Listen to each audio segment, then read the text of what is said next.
guys, Ed Walters here, Trafford Golf Centre, Manchester. Today I've got a great drill which involves two different balls. Normal golf ball, and as you can see in the ball tray, we've got a football. If you've not got a football, you can use a beach ball or a rugby ball, something very similar. Something that's quite light and you can pinch in between your knees, because what we're going to use it for is to control the amount of movement we have in the legs, especially in the backswing. It's a common thing that we see here when giving lessons, is when a backswing's being made, we see lots of this kind of knee action going. So there's loads of leg movement here, whether it be movement across the side, whether it would be lots of flex in there as well, or whether it be just a left foot or lead foot coming up onto the tiptoe and the knees coming across this way. Now, that instability creates two issues.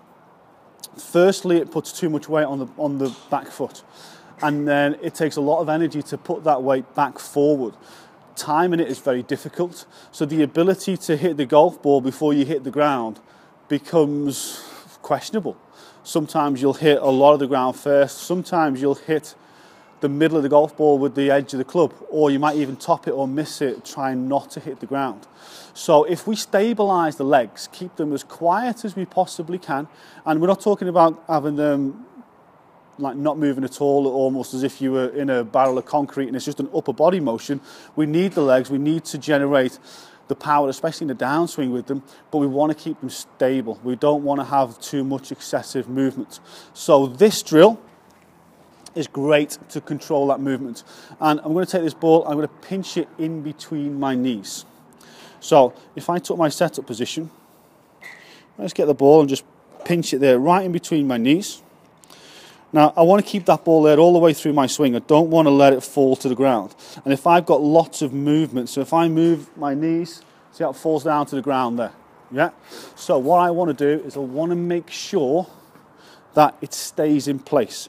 And if it stays in place, then the lower half of my body in the backswing will be nice and quiet, and that will allow me then to make a nice downswing and execute a nice golf shot. So if I keep them here, you know, I'll get a little rotation, but I'll be able to execute a fairly nice shot.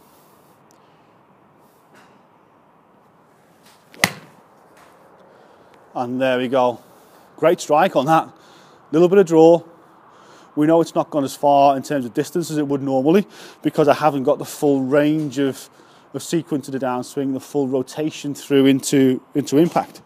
But success with the ball being in there, and especially with the legs being very quiet all the way through the motion.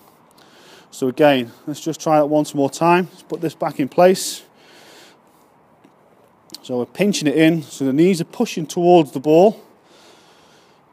You're going to keep them nice and quiet, make a nice upper body motion, and through. Again, another great strike, a little bit of draw on it.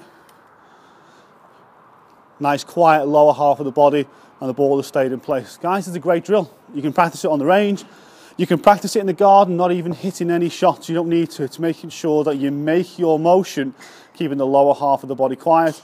And then from there, trying to imagine that you're pinching the ball with the lower half of the body to keep them legs quiet when it's not there. It's a great drill. Let me know how you get on with it. Leave me some comments and feedback. Give it a thumbs up if you like the video.